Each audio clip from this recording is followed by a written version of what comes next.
Assalamualaikum warahmatullahi wabarakatuh. Baiklah rekan-rekan sekalian, pada kesempatan pada kali ini saya Radit Ramadhani dengan nomor induk mahasiswa 122110044 dalam menyelesaikan tugas mata kuliah seminar kuliah PPKN dosen pengampu Muhammad Anwar UBI Magister Pendidikan. Adapun tema yang akan saya bahas pada penjelasan yang singkat pada malam hari ini yaitu pengaruh pembelajaran pendidikan kewarganegaraan menggunakan metode sosiodharma terhadap kepedulian sosial siswa SMP.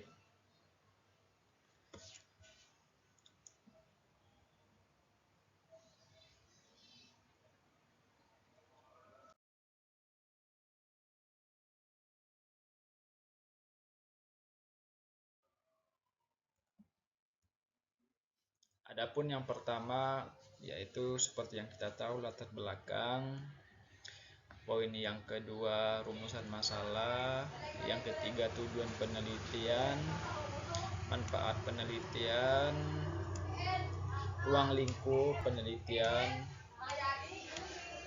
metode penelitian, lokasi dan sumber data penelitian, teknik dan alat pengumpulan data, teknik analisis data dan penelitian. Oke, baiklah rekan-rekan, kita akan membahas 9 poin tersebut. Yang pertama, latar belakang. Seperti kita tahu, mata pelajaran PPKN sebagai salah satu mata pelajaran yang diajarkan di sekolah memiliki banyak sekali variasi metode pembelajaran yang dapat digunakan dalam menyampaikan materi. Metode yang digunakan tersebut salah satunya adalah sosiodharma. Metode sosiodharma dan role playing dapat dikatakan hampir sama artinya dan dalam pemakaiannya sering disilih gantikan Saiful Bahri. Menurut Saiful Bahri, Dajjal Marah dan Aswan Zain tahun 2006 menjelaskan bahwa sosiodharma pada dasarnya mendramatisasikan tingkah laku yang berhubungan dengan masalah sosial. Berbagai masalah sosial yang terjadi dalam masyarakat memang tidak mudah dijelaskan sekadar menggunakan kata-kata. Maka peristiwa tersebut perlu untuk didramatisasikan. Metode ini digunakan untuk memberikan pemahaman dan penghayatan tentang masalah-masalah sosial serta mengembangkan kemampuan siswa untuk memecahkannya. Siswa dapat mendramatisasikan tingkah laku atau ungkapan gerak-gerik wajah seseorang dalam hubungan sosial antar manusia dalam metode ini, yang notabene ialah metode sosiodharma.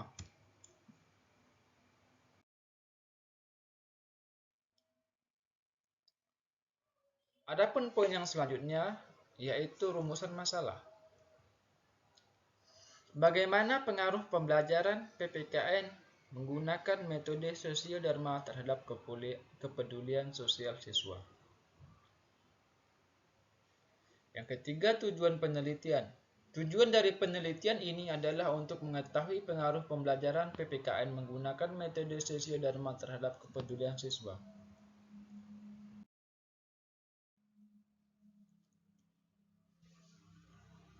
Manfaat penelitian. Tentu saja penelitian ini harus memiliki tujuan dan manfaatnya.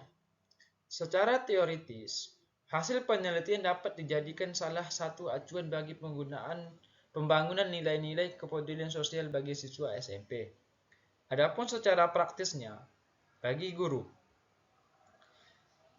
Manfaat secara praktisnya bagi guru, bagi tenaga pendidik, keterutamaan guru, hasil penelitian dapat dijadikan tambahan pengetahuan yang terkait dengan upaya mendidik siswa agar memiliki kepedulian sosial.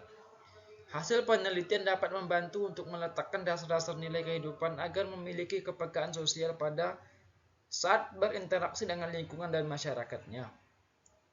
Adapun bagi siswa, siswa dapat memahami pentingnya nilai-nilai kepedulian sosial dalam kehidupan. Setelah siswa paham akan pentingnya nilai-nilai kehidupan sosial, atau kepedulian sosial diharapkan dapat bertindak dan bersikap selalu mencerminkan nilai-nilai yang ada dalam bermasyarakat.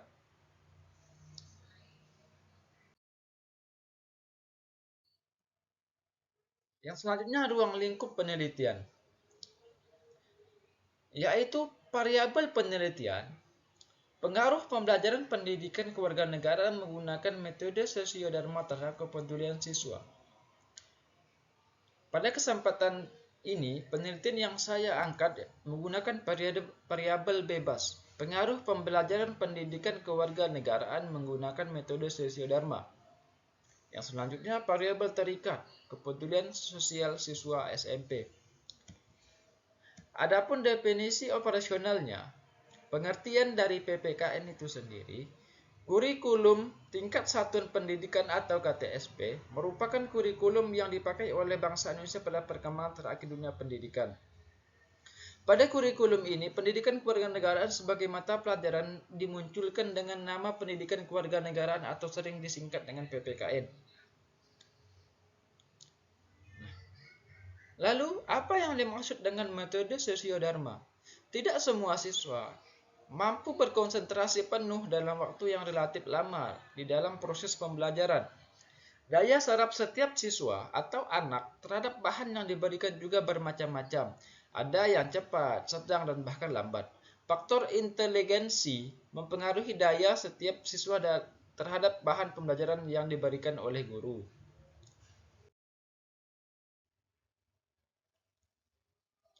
Metode pembelajaran ini memiliki fungsi sangat beragam. Salah satunya adalah untuk menjelaskan dengan kata-kata perlu didramatisasikan. Dalam hal ini diperlukannya digunakan metode sosiodharma.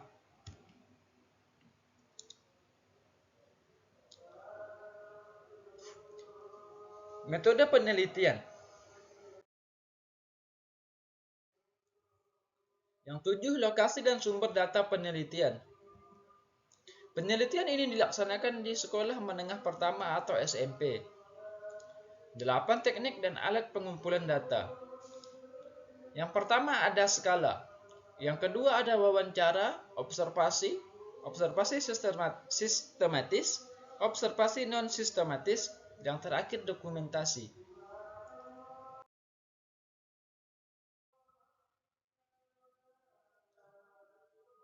Yang terakhir, teknik analisis data atau penelitian. Analisis data dalam sebuah penelitian digunakan untuk mengkaji dan mengolah seluruh data yang diperoleh dari berbagai sumber. Data yang diperoleh dalam penelitian ini berupa data kualitatif dan kuantitatif. Dan data kualitatif dapat dari instrumen yang berupa wawancara, observasi, dan dokumentasi. Berdasarkan hasil wawancara, observasi, dan dokumentasi, itulah data kualitatif diperoleh sebagai pelengkap dari data kuantitatif. Sedangkan data kuantitatif diperoleh dari instrumen yang berupa skala kepedulian sosial atau per-test dan post-test. Instrumen skala tersebut diberikan kepada siswa atau kelompok belajar sebagai eksperimen dalam kelompok kontrol.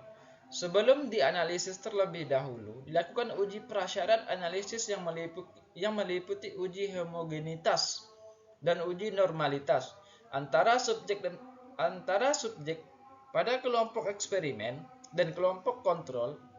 Uji prasyarat analisis ini bertujuan untuk menentukan apakah analisis yang dipakai menggunakan parametrik atau non-parametrik. Baiklah rekan-rekan sekalian, berakhirlah